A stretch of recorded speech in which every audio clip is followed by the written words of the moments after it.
I'm Shaun Lundy. I'm the Vice-President of IOSH, and I'm also Chair of the IOSH Construction Group. And just come off a fantastic session with Dr. Miranda Loh, where we talked about the science of dust exposure and the regulatory landscape associated with that.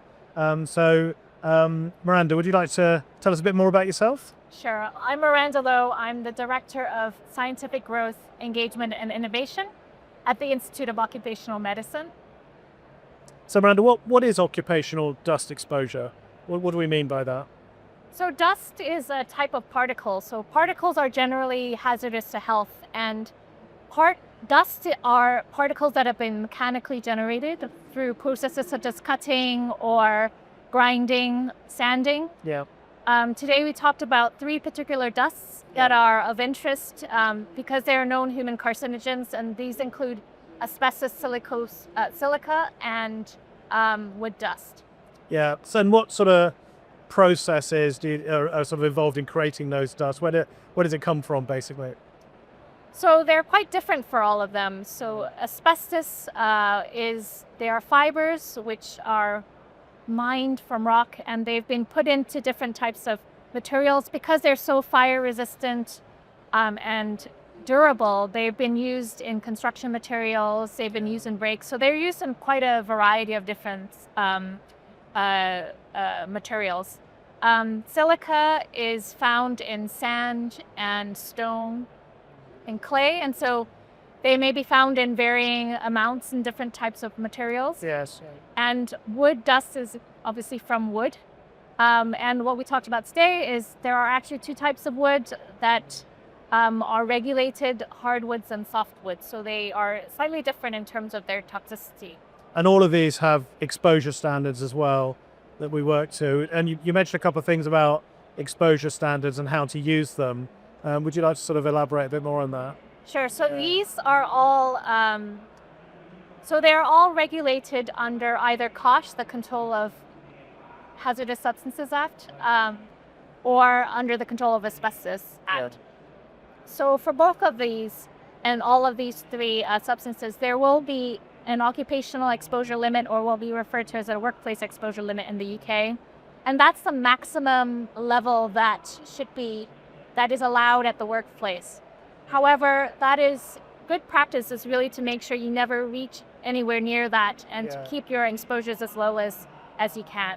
Yeah, I remember being taught when I was doing my IOSH qualifications, it's as low as reasonably practicable, and in any case below the exposure limit. And I've always been, I've been asked, certainly, my life as a consultant and working for businesses, to measure things to the exposure limit, and you have to explain that that's actually, it should be a lot lower than that actually in terms of control.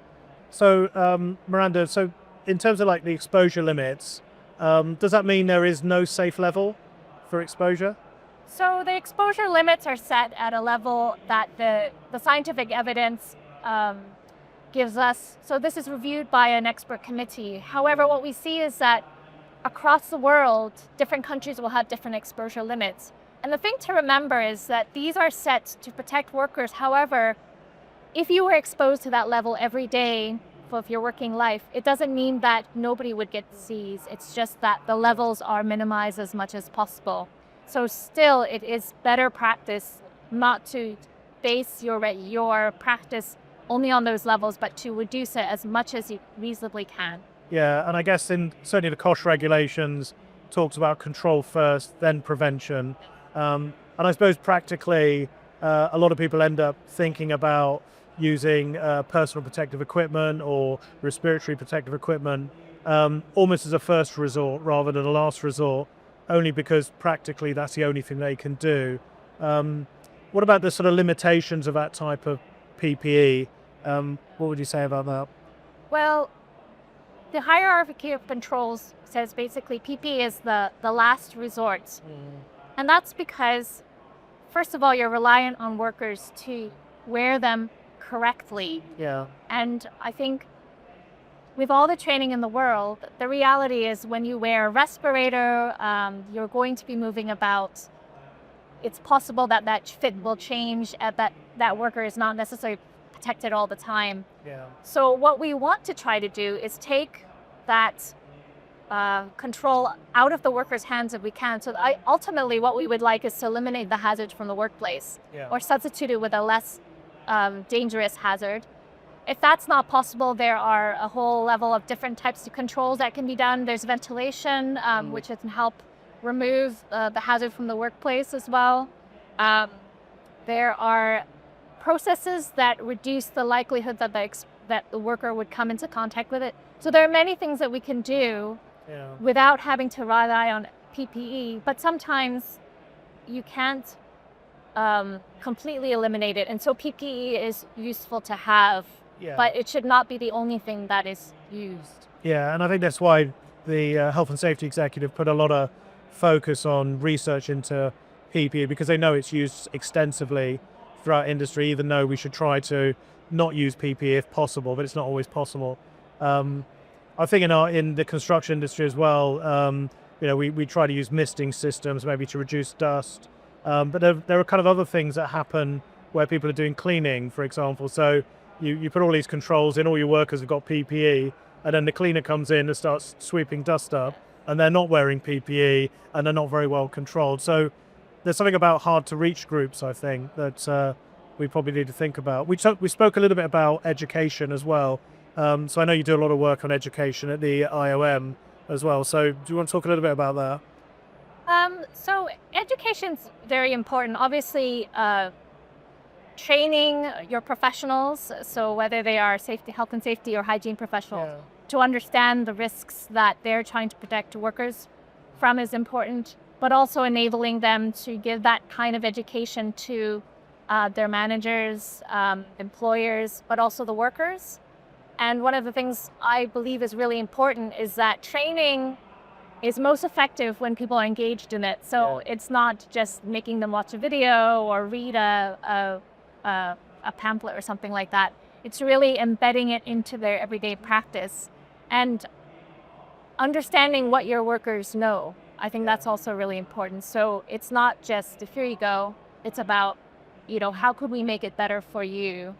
But I think workers also have the responsibility to really understand that they play an equal role in making their workplace safe for both themselves and their colleagues. Yeah, and I think there's a real role for IOSH to play here in terms of not only providing CPD for health and safety professionals, but also equipping health and safety professionals with the tools to go out into the workplace and get that message out there, especially around dust, because I think the knowledge level probably is probably not where it should be out there in the workplace.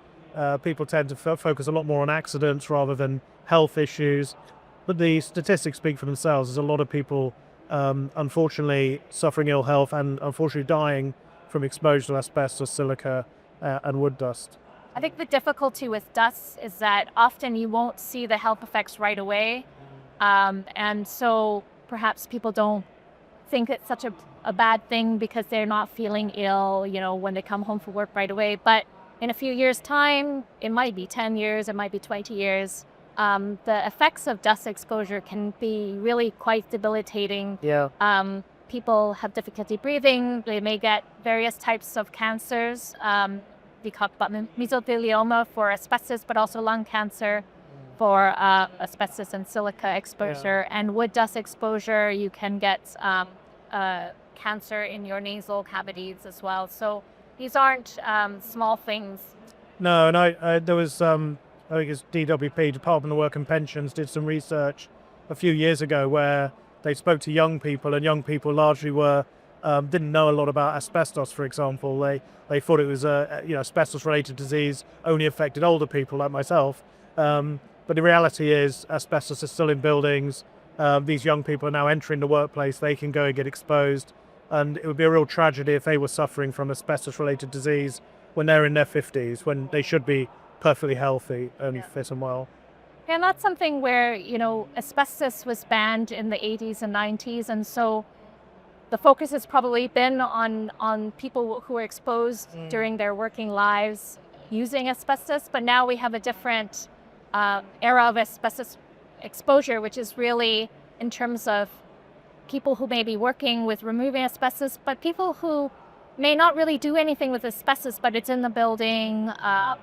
it's perhaps being disturbed, or they're not aware of the degradation of the materials that are there. So I think there's probably needs be a bit of a shift in how we raise awareness around asbestos and who we raise it to. Yeah. So I was always told any exposure to dust in any quantity is harmful. It's something I tell my son all the time. Try to discourage him from doing anything bad like smoking. Is that true? Is that? So exposure to substances, it's really a probability. So an exposure to one person, the same exposure to another may have a very different effect in terms of health. Yeah. So we don't really know. I always think that minimizing that risk means minimizing your exposure. And because you don't know whether you will get maybe a very little amount of exposure for one person compared to another that they need to manifest a health outcome. Yeah. So it's better to not guess at whether, you're going to get a disease or not, but just to reduce the exposure for everybody. I think that's really Yeah, a sensible approach, I suppose, yeah. So even if you're woodworking at home, this is the other group we talked about hard to reach workers, is you may not do it every day, and you may not think that you need to wear respiratory protection or make sure you have appropriate protection, but actually you may be more susceptible. And if you're doing woodworking every weekend for even just a year, it's possible that you can have you might get some disease later. The probability is probably a lot lower than somebody that's doing it at work every day, but it's not zero. Yeah, and I notice a lot of programs on TV now. The people, if they're doing stuff like that, activities, the repair shop I'm thinking of, they will be wearing PPE. They will sort of do it in the right way, which sort of sends probably the right message culturally out there to people what they should be doing. So, thanks very much, Miranda. All right, thank you, Shaun.